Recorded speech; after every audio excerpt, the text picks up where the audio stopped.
அப்படியே பார்த்துட்ருக்காங்க. அங்கேருந்து அப்படியே முடியாமல் வராரு பல்லவன். "என்னடா ஒரு மாதிரி இருக்க?" அப்படின்னு சொல்லிட்டு கேட்குறாங்க. "அதுவா என்னப்பா பண்ணான் தெரியுமா? நைட்டு ஃபுல்லா இவன் தூங்கவே இல்லை. என்னையே பார்த்துட்ருக்கான் தெரியுமா?" அப்படின்னு சொல்லிட்டு அவங்க அண்ணன் சொல்கிறாரு. "ஏன் பல்லவா அப்படி பண்ண?" அப்படின்னு சொல்லிட்டு நிலா கேட்குறாங்க. "இல்லை எனக்கு ரொம்ப பயமாக இருந்துச்சு. அண்ணன் மறுபடியும் எங்கேயாவது போயிடுமான்னு சொல்லிட்டு. அதனால தான் நான் அண்ணனையே பார்த்துட்டு இருந்தேன்." அப்படின்னு சொல்கிறாரு. அதை கேட்ட உடனே அப்படியே பார்க்குறாரு சேரண்டி. "அப்படிலாம் போக மாட்டேன்டா. ஏன்டா இப்படி தூங்காமல் இப்படி உடம்ப கெடுத்துக்கிற?" அப்படின்னு சொல்லிட்டு ரொம்ப ஒரு மாதிரி ஃபீல் பண்ணி பேசிகிட்டு இருக்காரு. எல்லாருமே இருக்காங்க. அப்போ சோழன் வந்து ஒரு 4 ஜோசியரை உள்ளே கூட்டிகிட்டு வராரு. "என்னடா இது ஏன்டா இத்தனை பேரை கூட்டிகிட்டு வர?" அப்படின்னு சொல்லிட்டு வீட்டில் இருக்க எல்லாருமே சேர்ந்து கேட்டுட்டு இருக்காங்க. அவங்க அப்பாவும் அப்படியே கேட்குறாரு. "எல்லாத்துக்கும் ஒரு காரணம் இருக்குது, அமைதியாக இருங்க" அப்படின்னு சொல்லிட்டாரு. எல்லா ஜோசியரும் வராங்க, வந்து உட்காடுறாங்க. உட்காந்துட்டோடனே சேரனோட அந்த ஜாதகத்தை கொடுக்குறாங்க. வாங்கி பார்க்குறாரு. பார்த்துட்டோன்னே ஒவ்வொருத்தவங்க ஒவ்வொரு மாத்திரையும் சொல்கிறாங்க. "இங்கே பாருங்கள், இவருக்கு நல்ல யோகா இருக்குது. இவருக்கு நிறைய 4 இடத்துலேருந்து பணம் வரும். அது மட்டும் இல்லை, 4, 5 பில்டிங் எல்லாமே கட்டுவார். இவருக்கு ஒரு நல்ல யோகமான ஒரு ஜாதகம் தான் இவருக்கு" அப்படின்னு சொல்கிறாங்க. இன்னொருத்தர் ஒரு மாதிரி சொல்கிறாரு. "இவருக்கு கொஞ்சம் சர்ப்பதோஷம் இதெல்லாம் இருக்குது" அப்படின்னு சொல்லிட்டு. இன்னொருத்தர் சொல்கிறாரு, "இவருக்கு 3 குழந்தை பிறக்கும். அதில் ரெட்டை குழந்தெல்லாம் பிறக்கும்" அப்படின்னு சொல்லிட்டு. "அப்படியா? அண்ணனுக்கு ரெட்டை குழந்தலாம் பிறக்குமா?" அப்படின்னு சொல்லிட்டு சோழன் ஒரு மாதிரி ரொம்ப சந்தோஷமாக பார்த்துட்ருக்காரு. எல்லாருமே சேர்ந்து ஒவ்வொருத்தவங்க ஒவ்வொரு மாதிரி சொல்லிகிட்ருக்காங்க. ஆனால் 4 பேருமே சேர்ந்து குலதெய்வ கோயிலுக்கு போகணும் அப்படின்னு சொல்கிறாங்க. எல்லாருமே அப்படி கேட்டுட்ருக்காங்க. கேட்டுட்டு இருந்தோடனே, நீங்கள் சொன்னது எல்லாமே எனக்கு ரொம்ப சந்தோஷமாக இருந்தது. இந்தாங்க இதில் பணம் இருக்குது, 4 பேருமே சேர்ந்து ஷேர் பண்ணிக்கோங்க அப்படின்னு சொல்லிட்டு சோழன் சொல்கிறாரு.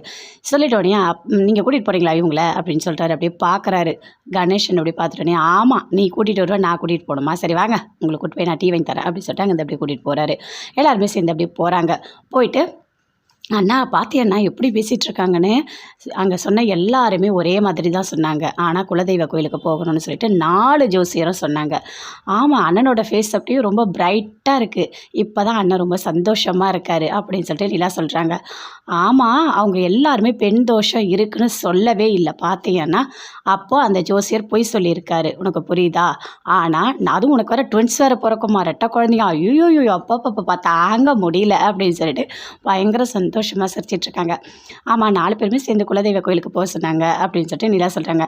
"இது என்னங்க பெரிய விஷயமா? எல்லாருமே சேர்ந்து குலதெய்வ கோயிலுக்கு போகலாம், சரியா? வண்டி எல்லாமே நான் அரேஞ்ச் பண்ணிடுறேன்" அப்படின்னு சொல்கிறாரு. அதை கேட்டோன்னே எல்லாருமே ஓகேன்னு சொல்கிறாங்க. "அண்ணனுக்கு ஒரு நல்லது நடக்கும்னா கண்டிப்பாக நாங்கள் எல்லாருமே வரோம். குலதெய்வ கோயிலுக்கு போயிட்டு நம்ம நல்லபடியாக சாமி கும்பிட்டு வரலாம். அண்ணனுக்கு நல்ல ஒரு பொண்ணாக அமையணும்" அப்படின்னு சொல்லிட்டு நிலா சொல்கிறாங்க. அப்போது சோழன் சொல்கிறாரு, "ஆமாம், அவங்க எல்லாருமே ஒன்று சொன்னாங்க. வடக்குலேருந்து பொண்ணு வரும், நல்ல பொண்ணாக இருக்கும், குடும்பத்துக்கு அடக்கமான பொண்ணாக இருக்கும், குழந்தை குட்டிங்களோட சந்தோஷமாக வாழணும்னு சொன்னார். அதே நான் வடக்குலேருந்து வருதாமே பொண்ணு, ஒன்றும் புரியலையே" அப்படின்னு சொல்லிட்டு சோழன் அப்படியே சிரிச்சுக்கிட்டே சொல்கிறாரு. அப்படியே சேரன் வெட்கப்படுறாரு. "அண்ணன் வெட்கலாம் படுமா? ஐயையோ, நான் பார்த்ததே இல்லையே" அப்படின்னு சொல்லிட்டு அப்படியே சிரிச்சுட்டே இருக்காரு. அப்படியே "டேய் போங்கடா" அப்படின்னு சொல்லிட்டு அங்கேருந்து அப்படியே போகிறாரு. "ஆமாம், அண்ணன் வெட்கப்படுறாரு. பார்க்கவே நல்லா தான் இருக்குது. சூப்பர். அப்போ இனிமேல் எல்லாமே நல்லதாகவே நடக்கும். குலதெய்வ கோயிலுக்கு எல்லாரும் சேர்ந்து போகிறோம்" அப்படின்னு சொல்லிட்டு நிலா சொல்கிறாங்க. "அப்பாவையும் கூட்டிகிட்டு போகணும்" அப்படின்னு சொல்கிறாரு. "ஆமாம், அவரையும் தான் கூட்டிகிட்டு போகணும்.